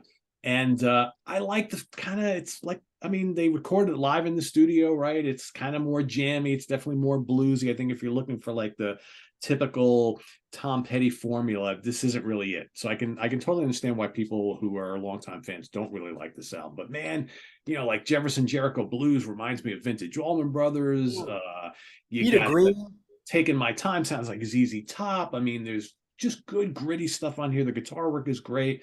Yeah, it's not typical Petty, but I really like the kind of go for the throat on this, even though it's not a hits type of album. But I don't mind it. I think that, and I think these two albums kind of like work together really, really well. And that's why they're kind of Mojo's a result of saying, hey, we're not going to have hits anymore anyway, so let's do what we want. Let's just do what we want, exactly right? what happened. Yeah, absolutely. Absolutely. I think you're right. My number 7 is Hard Promises. I really like this album a lot. Me too. Just cool hits, good deep tracks. The Waiting is ultra catchy. You know, got to love the jangly guitars and the organ. Great chorus. A Woman in Love is terrific. I agree with you 100%, Rick. I mean, I used to hear that on the radio all the time. Right. I mean, I just love the melodies to it. The guitars is just so memorable. Night Watchman is really funky. Something Big is like Southern blues rock. King's Road, absolutely terrific. Thing About You is probably the sleeper song on this album. I think A Thing About You reminds me of the first 2 albums. It's got that kind of energy. Yes, you know? Criminal Kind, strong album. Yeah, there's a couple tracks on here I don't really connect with, but the ones that are really good are really, really good. And let's see, number 6 is going to go with You're Gonna Get It from 78. Fun second album. Quick and to the point, you know. When the Time Rocks, Magnolia is great. Too Much Ain't Enough is just terrific. It's a good early Tom Petty album. It's accessible. It's kind of rocking. I kind of like Baby's a Rock and Roller. When the Time Comes is another terrific song. I don't know. Good album. Good, strong album. Just sounds of its time, but that's okay. Totally don't mind that. And then number 5 for me is The Debut. Again, love the album cover. Great songs on here. Really solid debut album. Rocking Around With You. I love the chorus on that. I don't know. I think it's just fun. Breakdown. Breakdown is like one of his greatest songs of all time, but it's almost got like a rockin' Steely Dan feel to it. You know, you got the electric piano and the kind of jazzy guitars, and then it rocks. It's just such a great song. Wild One Forever, it's great. Anything that's rock and roll is awesome. Stranger in the Night is terrific. It's kind of swampy, right? Luna is a dreamy song. I will say, American Girl, I've never been a big fan. But I fully understand its greatness. There's a reason why everybody likes American Girl. I get it. It's a great song. I just don't like it that much, but I appreciate everything about it. See, I can understand why a song is so timeless and why most people like it. And I get it. It is a great song. I just don't connect with it much. That's just me. And then is that it for me? Yeah, that's it. No, yeah, that's it. That's my 4. All right, there you go. Okay, so top 4 time. So number 4 for me is Into the Great Wide Open, 1991, the band's 8th album. I had a hard time with this when it came out. And the reason for that we've touched on already, because when Jeff Lynne gets involved, sometimes the results are phenomenal. Sometimes, I mean, this is still number 4, so I really like this, but sometimes you kind of wonder what you're listening to. And when this first came out, especially with what it followed, I listened to this and kind of thought, okay, right, so is this a Traveling Wilburys album? Is it a George Harrison album? I got my mind set on you. That could be on here. Yeah, absolutely, that could be on here. You know, is it an ELO offshoot or is it a Tom Petty album? It's really an amalgam of all of those things. It is so much. It's arguably the least Petty out of the whole catalogue because there's somebody else's influence is massive on this album. And I expected to rank this much lower until you start to look through the songs and you think to yourself, well, Learning to Fly, that's great. The title track, I absolutely love it. Two Gunslingers, yep, I can sing you every word of that, and I'm not a lyric guy. Too Good to Be True, Making Some Noise, Built to Last, yeah, it's a top 4 album, really like it. And I go back to often and think, yeah, I'm not so keen on this, and I put it on and go, wow, that's great. But there you go. It's the baggage that I carry into it, I suppose. Top 3, arguably these could be interchangeable. Okay, and it's maybe heresy for some because my number 1 is not Damn the Torpedoes because that's number 3. Okay, from 1979. This is the classic. I absolutely get that. It's the first one to go platinum. I think it went triple platinum in actual fact. I mean, you've got Refugee, which I don't love as much as everybody else does, but Don't Do Me Like That. Oh, yeah, that's great. Here Comes My Girl. Oh, it's phenomenal. I love the spoken vocal in that part. It's just so clever, but the combination of piano and organ, great guitar lines, simple but effective. There's so much going on in these songs. The arrangement is so clever. It never feels cluttered. You never feel overburdened by what they're trying to tell you. It's number 3. It is a classic album. I'm not going to argue. Now, everybody at this point is wondering, is Stephen a 30-something who stands in a record store with his fedora on? I must have left my fedora elsewhere, because my number 2 is Wildflowers. I don't think I've ever worn a fedora in my life. And this is the second solo album. It's the least solo of the solo albums, because this is the Heartbreakers album. It has to be. Look at the people involved, listen to what's going on. Yet many people have it down as the classic. I absolutely get that. It's so good. It is absolutely so good. This is as honest as it comes. It's from the heart, start to finish. Yes, 15 tracks. It should be too long. It's absolutely not. I think in many ways it's an album that just picks things from the early era, even from the 80s, from the 90s, all the way through, and brings it together and says, this is me and this is who I am. And that to me is why you get this. That's why you get the 4-disc. Not everything on here is essential, but that's why you get this massive thing. Yeah, is it because people of a certain age would go and buy it? Yes. Am I that age? Well, no. However, there's and a the reason curse of the collectors. well, there is that. Right. There's a reason why it's held in that esteem, and it's because it is really, really good. It's really, really honest, and it really, really stands up. However, my number 1 is Full Moon Fever, and there's a specific reason for that. Is it the best? It is to me. I can understand why people would maybe disagree with that. It's an important album to me because when this came out, I was 15, so we can work out how close to the 30-something I really am. And it was the album, actually the single, I Won't Back Down, was the single that made me kind of go, I don't need to only buy heavy rock and heavy metal. At that point, that was my world. That was all I bought. And if it didn't wear, to quote Saxon, denim and leather, I'm not there. I'm not going to be down the front punching the air to this. Yes, I am. Absolutely am. It changed my view on what I could listen to. It made me come to the obvious realization that if it's good enough, I should be buying it. Yeah. And this album has been played over and over and over, and it has lost absolutely none of that specialness, none of that sort of just whole feel that lifted me up and took me to somewhere else. Free Falling, Running Down a Dream. I mean, they get most of the attention. They're absolutely phenomenal, but you go deeper. You're So Bad, it's a forgotten gem. Facing the Crowd, I absolutely love that song. It is beautiful, it's heartfelt, it is really authentic. You can interpret the lyrics in at least 3 or 4 different ways and still be correct. I really like that. I mean, I watched the video the other day and kind of thought, that's not what I took from this song at all. But I like that. It spoke to me in a different way. Feel a whole lot better. Love is a long road. I'll stop. I could go on and on and on about this album. To me, it's perfection. I don't care what score you want to give it, 5 out of 5, 10 out of 10, 100 out of 100. I need to change nothing on this album. Nothing. Is that an original UK pressing you got there on that? Yes, it is. This was that's worth some bucks. There you go. This was bought the week that it came out. Yeah. And it has a phenomenal, we say there's not great artwork, but the inner sleeve. You need to put that in some rice paper.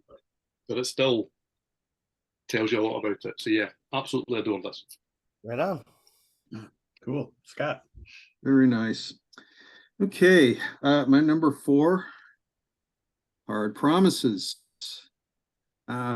Follow-up to a massive hit album, Damn the Torpedoes. Stakes were very high on this one, and I would not rate this one quite as high as Damn, but it most certainly delivered the goods. Love the hits. Waiting, Love, they're awesome singles, but Night Watchman is, I love that one. It's got that little funky sort of reggae kind of thing going on. I love it. And the Stevie Nicks Insider, that kind of gets overlooked next to Stop Dragging My Heart Around. Steven kind of touched on that. but I think it's excellent. It's just as good, just maybe a little more understated. But no clunkers here. Tom and Heartbreakers were on a roll, and it definitely showed here. My number 3 is Full Moon Fever. So Tom's first solo album turned out to be one of his most, I think it was his most successful album ever, not one of the most, the most successful. And everybody knows the hits. They were huge. I Won't Back Down, Free Fallin', Running Down a Dream. We still hear them on the radio today if you listen to the radio. But it's also loaded with deep cuts that are just as good, just like Stephen was saying, if not better in some cases, such as Love is a Long Road and You're So Bad. Just awesome stuff. Mike Campbell plays guitar throughout the entire album, despite its solo status. Howie Epstein and Ben Montench also appear in a few songs. And I like Jeff Lynne's production on this. I just think it's a perfect fit for the material. And I'd say this is one of those albums. It was a big hit for a reason. Yep. Side note, I saw them on this tour. My wife and I saw them, my girlfriend back then. And it still ranks as one of the best shows I've ever seen. And I think she'd probably agree with that. Number 2. Well, this one might be a little bit of a dark horse. Long After Dark. For me, this would be the dark horse in his catalog. I think it is an awesome album. It's underrated as hell, overlooked. I see it maybe as a little bit of a darker album, but maybe that's the title. And got a song called Straight Into Darkness, and I like chromatic, red cover. Tom just looks really cool, and Don't Mess With Me kind of right there. And it only had one bona fide hit, You Got Lucky. But I love every track on this album, and it contains several of my favorite Tom Petty songs, what I should have been hits, including One Story Town, Deliver Me, Change of Heart, Straight Into Darkness, one of his best songs ever, in my opinion. Same Old You, I love all of those. And but for some reason, this album seems to kind of rank in around the middle for most people. I mean, it kind of came and went unceremoniously when it was released.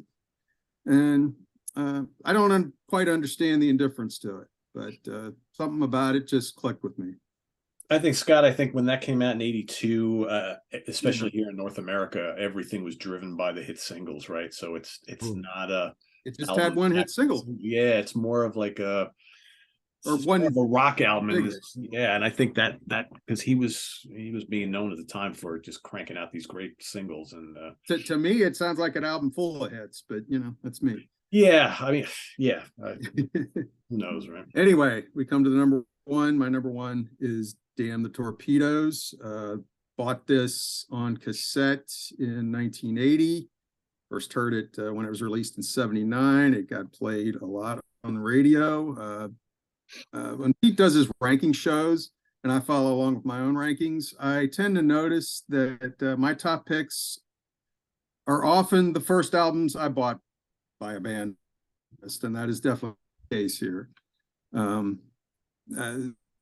It was Tom's big commercial breakthrough. Like I said, it had 3 massive hits that still get played a lot. Refugee, Don't Do Me Like That, Here Comes My Girl, still love all of those. Great as those hits are, I'd say the deep cuts are just as impressive. Losers, Shadow of a Doubt, Century City, Louisiana Rain is beautiful melodic closer, finishing things off. Jimmy Iovine's production is amazing on here, and for the next couple of albums that he did. And it's another one of those albums it was big and successful for a reason. I never tire of hearing it. I know. Cool. Jamie. All right. Real quick, I want to say, since it is Christmas Day, I hope it's still Christmas Day and not New Year's. I mean, this is a long ass show. But is it still Christmas Day if you're watching this? We've got it to the next day because Simon's already joining us. So, it's in 2023. My best albums of 2023. It's coming in number. But he did a really cool Christmas song. In the 80s and 90s, these albums came out, Very Special Christmas, and they're very cool. They got rock bands and some pop bands doing Christmas songs. Whoa, my chair just went. And he has a song called Christmas All Over Again, and it's really cool. If you never heard it, go on YouTube and give it a listen. It is on Very Special Christmas Volume 2. It's the first track on the album. But coming in at number 4, I'm going with Full Moon Fever Part 2, which is Into the Great Wide Open. I always kind of thought it was Full Moon Part 2. It was interesting to see when he did the album after Full Moon. Is he going to keep the hit machine going? And he did, with Learning to Fly and King's Highway and Into the Great Wide Open. Great songs. This is an easy to digest album with lots of catchy songs like The Dark of the Sun, All or Nothing, All the Wrong Reasons. It's got Out in the Cold, which is the rocker. You know, for a few albums in a row, he always had that. I always called it the Running Down a Dream song, where it was that driving rocker, whether it was Cabin Down Below or Out in the Cold, Running Down a Dream. Making Some Noise is another great rocker on here. But nothing too fancy on this album, just very good, solid songwriting. Here's the thing. If you're aged between 48 and, I don't know, old, the day before you die. So if, between the ages of 48 and the day before you die, if you're having a party, a dinner party, put this album on. Everybody's going to like it. Nobody's going to complain. You can listen to it. You can have conversations over it. Perfect album for that kind of atmosphere. I've seen some comments out there. I don't know. Comments? Comments just in general. You know, Tom Petty.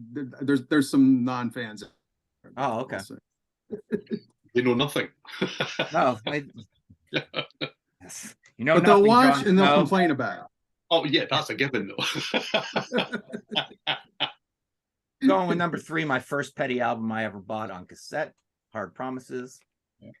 The Waiting, Woman in Love, what a 1-2 punch. Night Watchman, great. Something Big, A Thing About You. These are all great songs.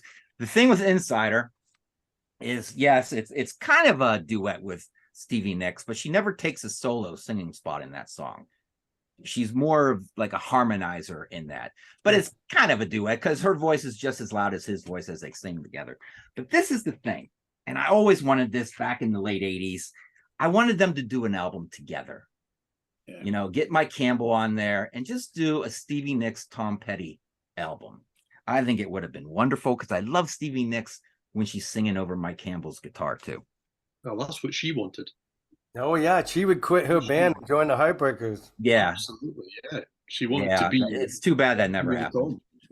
I don't even think they toured together, did they? I don't think so. I don't think so. I mean, she belonged in the Heartbreakers. That heartbreaking stuff going on in Fleetwood Mac. That's like tug of war. Heartbreaker herself back in the day. Right. She was beautiful. Oh man, that Buckingham Nicks album cover. Can you see nipple? Stop staring at Lindsay like that. Cover. Leave him alone. Leave him alone. Shadow comes right before it starts. I'm going number 2. Damn the Torpedoes. What a great album. I mean, you put this on and Refugee is one of his best songs ever. Then Here Comes My Girl. Then Even the Losers. You're like, is this his greatest hits album? No, it's just Damn the Torpedoes. And then you got Don't Do Me Like That on there. That's 4 big solid hits on one album. And Shadow of Doubt, Century City, You Tell Me. I mean, everything is great on this song album. Louisiana Rain is the only laid back song on the album, and it's the last song, but it's really good. And it's only like 36 minutes long. So it's over before you know it. Right. So, what a great classic album. And then number 1 has got to be Full Moon Fever. Worked in a record store when this came out. We played it in the store over and over and over. Now, here's the thing with this album. This is a weird album because it came out in 89, I believe, right? 89? Yep, 89, yep. Yep. And Let Me Up, I Had Enough was 87. So it's only 2 years after that album. But somehow, I still call it a comeback album. Because this album made some people fall in love with them for the first time. and then it made us old fans fall in love with him all over again. And if that ain't a comeback album, then I don't know what is. It doesn't have to be a long break. It could be a couple years after a album that didn't do that great too. That's right. Free Fallin'. I think, yeah. I should get tired of these songs too. Right. And I don't. I should be. My brain says you should be sick of this. But you know what? I won't back down. And I love that. I love that the Florida Gators play that song before the third quarter starts at all their home games.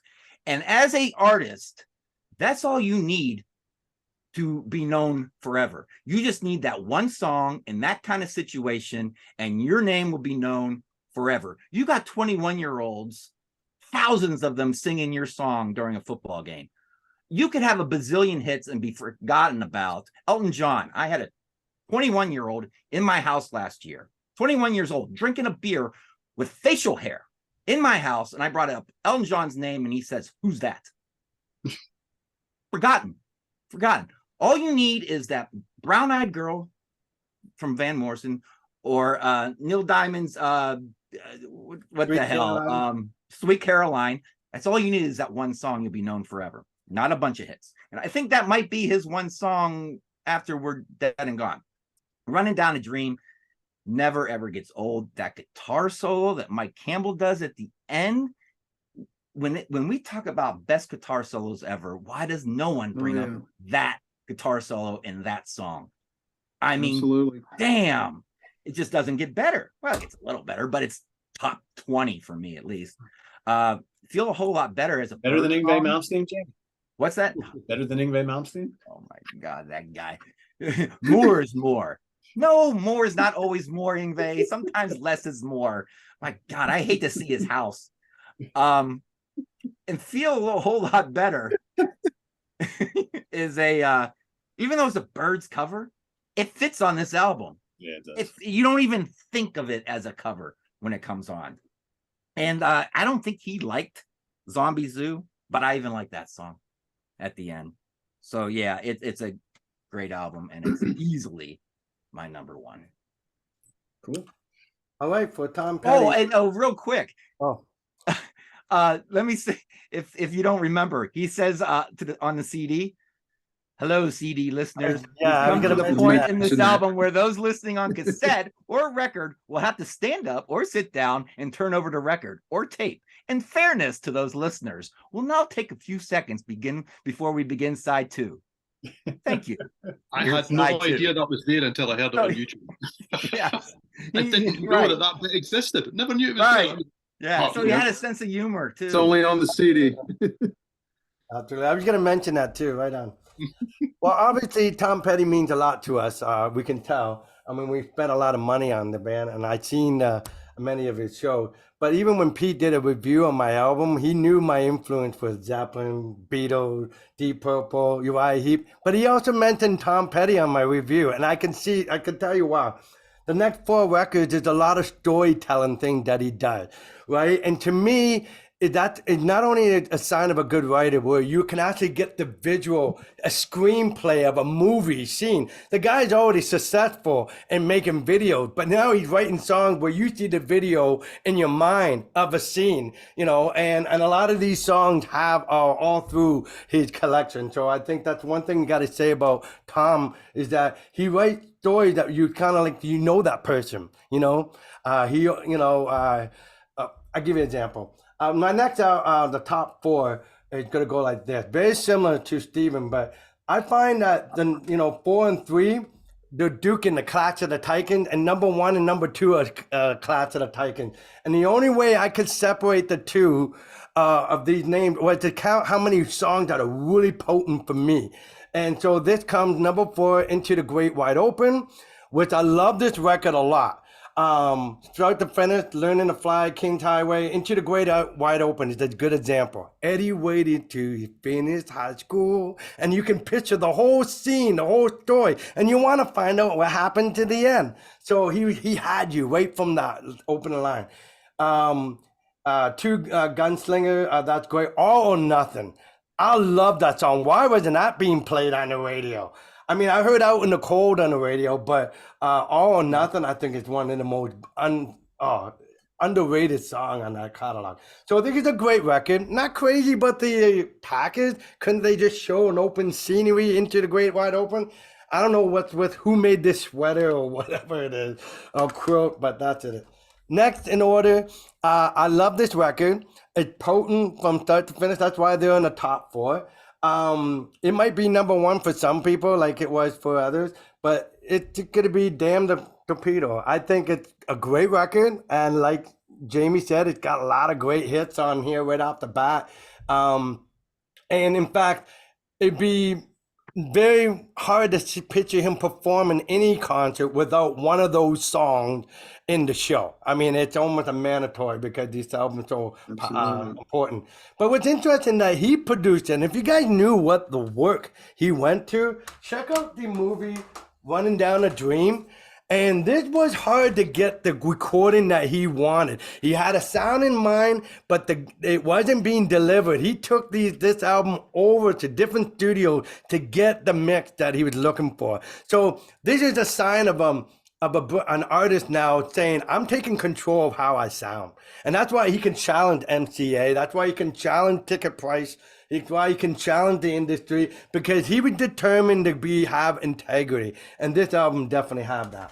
Now, for the class of the Titans of the 1 and number 2 spot, the only way to me to separate it is that he has a cover on one that can't get number 1. That's why I got Full Moon Fever as number 2. Do I think it's a powerful record? Absolutely. Free Falling, I Won't Back Down, Love is a Long Road, Facing a Crowd is amazing. The first side is a brilliant, like Running Down the Dream. My band plays that. You're So Bad, all that. But I think that cover, I agree, it's nice, and I love that he's a fan of the Byrds. I mean, I get that from just listening to his live album. You can tell he's a fan. But if I'm going to take it to the number 1 spot, I have to be, and I guess I'm Jamie's example. I'm that guy that thinks this is the masterpiece. Tom Petty made a statement musically and forever, historically. He would never be forgotten. No one could take him as just a Pop-Tart. This guy has substance. He's a deep thinker. As simple as some of the riffs and music are, there's a lot of complex undercurrent behind all this stuff. And to me, it's like the White Album for the Beatles, right? Having all those different type of songs you get from While My Guitar Gently Weep to Back in the USSR of a Heavy Potent, and then you get Helter Skelter. Well, this guy did that too. He also did Your Mother Nature's Son by having some of those folk tunes. Good to Be King. What a masterpiece in that song, just enough. He did more in some of those songs that people do for a whole album when it comes to big production. To me, I think this is his finest hour. And if you were going to make a statement for yourself, he can be proud. I mean, they're back neck to neck. I mean, it's a major achievement for anybody's career. But the fact that he has a cover and Zombie Jew, give or take, to me is a filler versus, I think it's all killer. Even the softest, slow song, there's some potent to it. And to me, I can't deny how great that is. Now, mind you, this got a cool album cover because it reminds me of, the old posters that you get in the 60s. I like that. I wish something like Wildflowers were around here or something. It looked like a bland album being made out of cardboard, but there's more to it than that. So that's my number 1, my friend. I think the really big, thick box set of Wildflowers came with a fedora in the box of the album. Came with its own fedora. You put that on, you listen to it. This is the best. It is the only flower thing right here. Fedora with phones. Right. Down in the corner there. Oh, while I'm at it, really quickly, Running Down the Dream book. A must. It's just like anything you get from Martin Popoff. It got all those awesome photograph pictures. Support this documentary, double DVD. You have to get it. It's the must. I mentioned Live at the Fillmore. Hi, you gotta get that. You gotta get this. And of course, this one is called Live in Concert. That's just a blame name. But just after they've been inducted to Hall of Fame, they did a show. So these guys, what I like about his DVDs, he don't repeat a lot of stuff. So it helped you, sure, to have a couple hits, but you get some songs that you didn't get in the other DVDs. Cool. Yeah, lots of stuff. And I know Pete already mentioned a review, the Fillmore. That's right. Yep, I just got that one. Good stuff. On my get list. All right, my number 4. We'll steamroll through these. So I'm going to go with Long After Dark. Kind of like Scott, I have a soft spot for this one, 1982. I think it's a very underrated album. It's a good rocking album.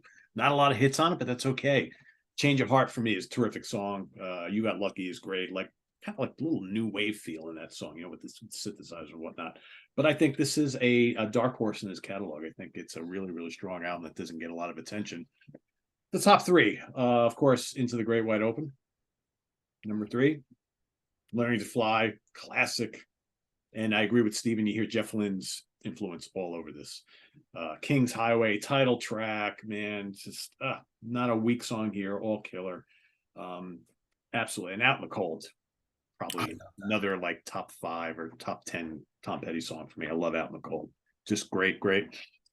Number 2, Full Moon Fever. Arguably could be his greatest achievement. You know, I mean, there's stuff on here. Free Fallin' is classic. I Won't Back Down is classic. Love Is a Long Hard Road is such a great hard rock song. Man, it doesn't get enough credit. Face in the Crowd, Running Down a Dream, man, Feel a Whole Lot Better. Just great stuff. I mean, it's a great cover. Yeah, this is just an absolutely masterpiece of an album. But I had to go with number 1 with the first one that I probably heard everything on the album when it came out. I never bought it, but they played most of Dan the Torpedoes on 101.5 WPDH in Poughkeepsie, New York, FM rock radio back when I was a kid. They played most of this album all the time. So I knew, you know, Refugee and Here Comes My Girl and, you know, all this, even The Losers. I mean, all this stuff. There's so many great tracks on here. Louisiana Rain is absolutely terrific. Absolutely. Great. I love that. This is just, I like the sound of it. It's got a feel to it. I think there's definitely from a production standpoint, there's a little bit of a different feel from the first 2 albums to this album, but you can see the kind of progression. And yeah, there was an aura about Tom Petty back in the day when this came out, even though I was listening to, you know, just getting into Sabbath and, you know, gone through my Kiss phase, getting into like, you know, Priest and all that kind of stuff. But I like this, but I never went and bought it. But I always respected it, you know, and now it's kind of interesting all these years to kind of come back full turnaround and really appreciate all of his music for what it is. And I always like the hits. And it's one of those artists that I always like all the tons of songs that they played on the radio, but I never bought any of his stuff until really late. Kind of strange, right? But better than now than never. Yeah, better late than never, right? That's right. See, is Simon Bray coming in now? Well, I was going to say, Simon, you're gonna show yourself, Simon? At least come in and say hello. Christmas. Did he think that the taping was 2:30 his time? Simon, you there? Is he ever really there? There he is. Here he comes. There he is. As if by magic he appears. There he is. By the magic of YouTube, actually, the UK connection is being taped after this show, but the UK connection is being aired before this show. So, wow, that's pretty. That is magic. Simon is very patiently Little waiting. time travel going on. Yeah, exactly. Right. So the magic of television, so to speak. So there you have it, everybody. Ranking the albums of Tom Petty and the Heartbreakers, all 16 albums. If you are going to take on this Herculean task in the comments below, go right ahead, or maybe give us your top 5 or top 10, whatever you want to do. And once again, Merry Christmas, everybody, and hope you are enjoying spending some time with us here today to talk Tom Petty. And visit us on the web at www.seaoftranquility.org. We're on Facebook, we're on YouTube, all together, all the damn time. Stay tuned tomorrow night in place of the Hudson Valley Squares. We will do our big Sea of Tranquility holiday spectacular for about an hour, and hopefully we can grab as many people on the channel on that just to talk about what their favorite moments of 2022 were, and to wish you all a happy new year. So for Stephen Reid, Scott Berry, Rick LaBonte, and Jamie Laszlo, and Simon Bray, I am Pete Pardo. Thanks for watching, everybody. We'll see you. Take care. Happy New Year. Merry Christmas. Merry Christmas, everybody. Merry Christmas.